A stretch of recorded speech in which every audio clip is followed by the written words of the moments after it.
आज की कहानी का शीर्षक है फिर वही शाम। शाम के 8:45 थे।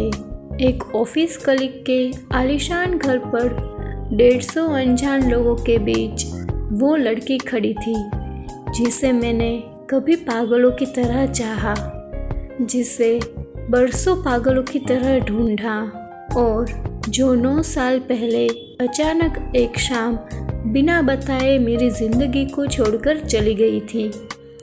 शाम के 7:45 बजे मेरी दुनिया कुछ अलग थी। मैं अपनी बीवी नेहा के साथ आधे मन से एक और कॉर्पोरेट पार्टी की ओर ड्राइव कर रहा था।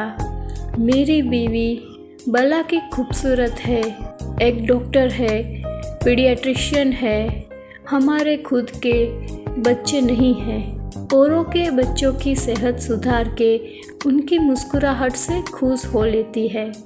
मैं 35 का हूँ और मेरे माँ पापा के हिसाब से वो मुझसे करीब 35 गुना ज़्यादा समझदार है। उसने मेरे लिए नॉनवेज खाना शुरू किया, मुझे 6 बजे उठाना सिखाया और ये ईमानदारी से मान लिया कि ज़्यादातर औरतें खराब ड्राइवर होती है। ये बीवियाँ शायद अपने पतियों के दिमाग की भी बड़ी अच्छी डॉक्टर होती है। ना जाने कैसे नेहा मेरे कहे बिना मेरी सारी ज़रूरतों को समझ लेती है। शाम के 6:45 बजे मेरी दुनिया कुछ और अलग थी। दफ्तर से घर ड्राइव करते वक्त रेडियो पर किसी कमबख्त आरजे ने वही पुराना गाना चला दिया था जो 11 साल पहले लंबे बालों वाली एक और खूबसूरत लड़की ने सिर झुका के दोस्तों के बीच कॉलेज कैंटीन में मुझे सुनाया था।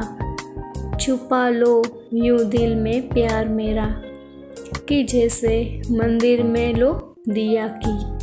वही पागल लड़की जिसे मैं पागलों की तरह चाहता था, उसका नाम है प्रिया बख्शी। उस दोपहर के 11 साल बाद रात के 8:45 बजे वही लंबे बालों वाली प्रिया मुझसे अनजान, मुझसे कुछ दूर खड़ी थी। अचानक हेड ऑफ मार्केटिंग आशीष कौल ने मेरे कंधे पर थपथपाते हुए कहा, ब्रदर मेरी वाइफ से मिलो। प्रिया, जो मेरी बीवी ना बन सकी, वो मेरे कलीग की बीवी बनकर मेरे सामने खड़ी थी। प्रिया कौल। उसने बिना कुछ कहे अपना हाथ मेरी ओर बढ़ाया। हमने अजनबियों की तरह हाथ मिलाया। उसके होठों पर फर्जी मुस्कुराहट थी, लेकिन उसकी उंगलियों में अभी भी वह मासूम हरकत थी। मैं ज़रूरत से 1-2 सेकंड ज़्यादा उसका हाथ थामे रहा, फिर कहा, Mrs Kaul, meet my wife Neha. जो मेरी ना हो सकी वो मुस्कुरा कर उससे मिल रही थी, जिसका मैं ना हो सका। मेरी डॉक्टर बीवी को शायद कोई डॉक्टर कलीग दिख गया और एक्सक्यूज़ मी कहकर वो कहीं और चली गई। प्रिया का जिंदा दिल हस्बैंड हाथ में ड्रिंक लिए अपने यारों की टोली में गुम हो गया। मैं और प्रिया 9 साल बाद फिर आमने सामने खड़े थे। मैंने पूछा, तुम उस रात क्यों नहीं आई? मैं रेलवे स्टेशन पर मैगजीन स्टॉल के सामने 6 घंटे तक तुम्हारा इंतज़ार करता रहा था।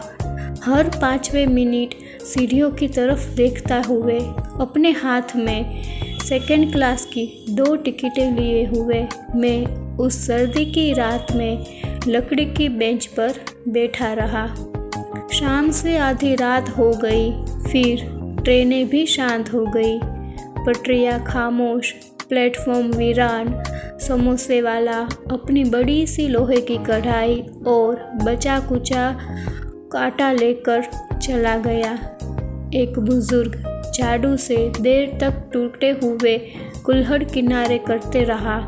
फिर आधा काम छोड़कर वे भी कहीं गुम हो गए। ना कुली, ना टीवी, ना प्लेटफॉर्म पर कोई और। सब अपने अपने घर जाकर सो गए, बचा सिर्फ मैं।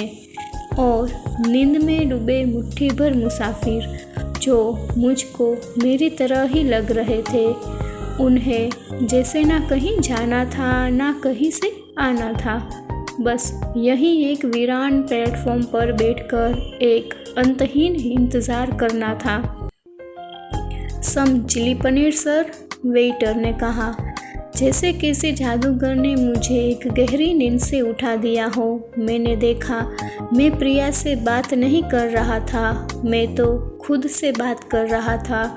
मैंने बस इतना पूछा, तुम उस रात क्यों नहीं आई? प्रिया ने कुछ देर मुझे खामोशी से देखा, फिर बोली, कैसे हो तुम? मैंने कहा, तुमने जवाब नहीं दिया। वो बोली, कुछ सवालों के लिए जवाब नहीं बने हैं। तुम्हारी वाइफ बहुत खूबसूरत है, तुमसे बहुत प्यार करती है। मैंने कहा, पर मैं तुमसे प्यार करता हूँ अभी भी। वो बोली, तुम मुझसे नहीं मेरे ख्यालों से प्यार करते हो। मैं आशीष कौल की बीवी हूँ। जो हमारे बीच था उसे बहुत पीछे छोड़ चुकी हूँ। खुश हूँ और रेलवे स्टेशन पर नहीं, अपने हस्बैंड के कलीग के साथ पूल साइड लॉन में खड़ी हूँ। जो वक्त हमने एक साथ बिताया वो बेहद खूबसूरत था, लेकिन वो अब बीत गया। उसे जब तक थामे रखोगे सिर्फ तकलीफ़ें मिलेगी।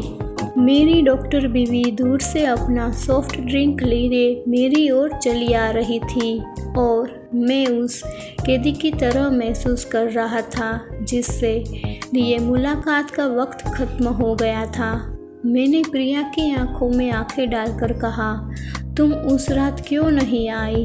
उस ट्रेन के सफ़र ने हमारी ज़िंदगी बदल दी होती, हमारी शादी हो गई होती, बच्चे होते, हम खुश होते। कुछ ही पलों में मेरी डॉक्टर बीवी मेरे पास पहुंच गई। उसने पूछा, अरे आप लोग पुराने दोस्त हो क्या? प्रिया बोली, नहीं, कुछ गलतफहमी हो गई थी। फिर मेरी आंखों में देखकर बोली, ये मुझे कोई और समझ बैठे थे।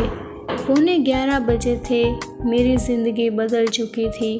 प्रिया मुझसे 10 मीटर दूर खड़ी थी अपने हस्बैंड के साथ। मुझसे मोटा, मुझसे सूरत, मुझसे कम अक्ल, मुझसे हर काम में मैं कम।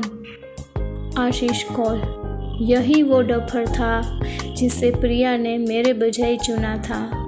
वही प्रिया जो कॉलेज में घंटों मेरे साथ बिताती थी, जो मुझे अपने नोट्स बेहिचक नकल करने के लिए देती थी, जो मेरी खातिर हर दूसरे दिन अपने घर में झूठ बोलती थी। हमेशा वो रंग पहना करती थी जो रंग मुझे पसंद था, जो कार्ड्स खेलते वक्त हमेशा मुझे चीटिंग करके जिता देती थी, जो अपनी माँ से ट्यूशन पर जा रही हूँ कहकर मेरे साथ फिल्म देखने के लिए आया करती थी, जिसके लंबे बालों और काजलों से सूजी आँखों पर मैं फिदा था और टूटी फूटी शायरी करने की कोशिश करता था, जो मुझसे कभी खुलकर प्यार का इजहार नहीं कर पाई, लेकिन मैं उसकी बातूनी आँखों से सब सुनता था।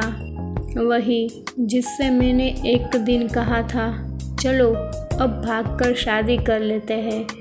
मैं रात को 9 बजे स्टेशन पर तुम्हारा इंतज़ार करूँगा। और जिसके इंतज़ार में मैं 9 बजे से 9 साल बीत गए। मैं जानता हूँ कि वो झूठ कह रही थी। मैं जानता हूँ कि वो मुझसे अब भी प्यार करती थी। मैं जानता हूँ कि वो अब भी मुझे वही चुलबुली लड़की लगती है जो कॉलेज में मेरे साथ बैठती थी और कॉलेज के बाद रोज़ बहाना करके मुझसे मिलने आती थी। मैं जानता हूँ कि ये शादी उसकी कोई मजबूरी रही होगी। एक शादी में कैद होना और अपने असली प्यार को छुपाना मुझसे बेहतर कौन जानता होगा, लेकिन शायद सच का सामना करने में वो घबरा रही थी। तभी पार्टी के होस्ट ने एक अनाउंसमेंट किया। सब मेहमानों को एक गेम खेलना था, ट्रूथ और डेयर। बोलो या हिम्मत करो कुछ कर दिखाने की। प्रिया सामने बैठी थी और मैं सोचने लगा, क्या ये इतने सारे लोगों के सामने सच बोल पाएगी? सच, ये ट्रुथ और डेयर बड़ा मज़ेदार गेम है।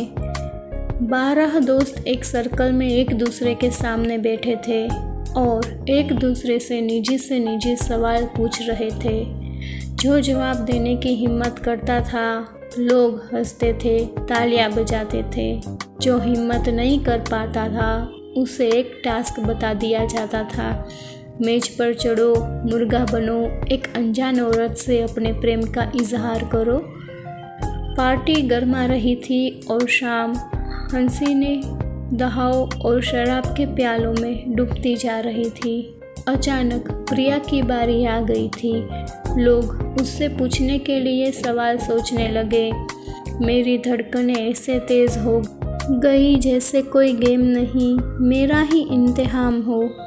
कोई और पूछ पाता उससे पहले मैंने ही पूछ लिया। शादी के पहले प्यार हुआ है क्या आपको? महफिल अचानक खामोश हो गई। कुछ लोगों ने उसके पति को छेड़ना शुरू कर दिया। सब बेसब्री से उसके जवाब का इंतज़ार कर रहे थे। उसने मुझे देखा और चुप रही। थोड़ी देर की खामोशी के बाद आखिरकार वो बोली, नहीं, आज तक सिर्फ अपने पति से ही सच्चा प्यार किया है। वापसी में मैं 20 मिनट तक कुछ नहीं बोला। गाड़ी चला रहा था पर दिमाग नहीं चल रहा था। मैं बेहद परेशान था और मेरी डॉक्टर बीवी से भी ये बात छुपी हुई नहीं थी। उससे रहा नहीं गया होगा, इसलिए थोड़ी देर के इंतज़ार के बाद पूछा, आर यू ओके? मैंने कहा हाँ। क्यों? उसने कहा नहीं, बहुत चुपचाप हो इसलिए पूछा। मैंने कहा नहीं, पार्टी के बारे में सोच रहा था। वो बोली, हाँ, पार्टी अच्छी थी। मिसिस कॉल तो मुझे बहुत ही स्वीट लगी। तुम पहले से जानते थे क्या? मैंने कहा नहीं, आज पहली बार मिला। 10 मिनट और बीत गए। नेहा खिड़की के बाहर देखती रही, फिर अचानक मेरी ओर घूमकर बोली, मैं 9 साल से जानती हूँ कि तुम प्रिया से प्यार करते हो, सिर्फ प्रिया से। शादी के कुछ दिन बाद ही गलती से तुम्हारी डायरी पढ़ ली थी। वो डायरी जिसमें तुमने अपनी और प्रिया की यादों के बारे में लिखना आज तक बंद नहीं किया। किताबें में रखे सूखे हुए फूल, वो सारे खत जो तुमने उसको लिखे लेकिन किसी पत्ते पर उसे भेज नहीं पाए, वो सारे ग्रीटिंग कार्ड्स जो उसके बर्थडे के दिन दिए थे, और हर 15 दिसंबर को जो तुम डिनर पर जाते थे मेरे साथ, वो तुम प्रिया का जन्मदिन सेलिब्रेट करने जाते थे। मैं सब जानती हूँ और 9 साल से आज की शाम का बेसब्री से इंतज़ार कर रही हूँ। मुझे उम्मीद है कि तुम्हारे सारे सवालों को अपने जवाब मिल गए होंगे। ये सच था, प्रिया से सारे सवालों के जवाब मैं आज पूछ चुका था। जान गया था कि सच क्या था। मैं शर्मिंदा था। मैंने धीरे से नेहा का हाथ थाम लिया और कहा, नेहा, आई एम सॉरी। अगली ट्रैफिक लाइट पर मेरे फ़ोन पर एक ईमेल आया, प्रिया का। उसने लिखा था, मैं उस रात रेलवे स्टेशन पर इसलिए नहीं आई क्योंकि मैं जानती थी तुम पागल प्रेमी बनना तो आसानी से सीख गए, लेकिन पति बनना कभी नहीं सीख पाओगे। नेहा बहुत अच्छी है। उम्मीद है 9 साल बाद आज तुम पति बन जाओगे। अगर आपको ये कहानी पसंद आई हो तो इसे लाइक करें, शेयर करें और ऐसी ही कहानियाँ सुनने के लिए मेरे चैनल को सब्सक्राइब कीजिए।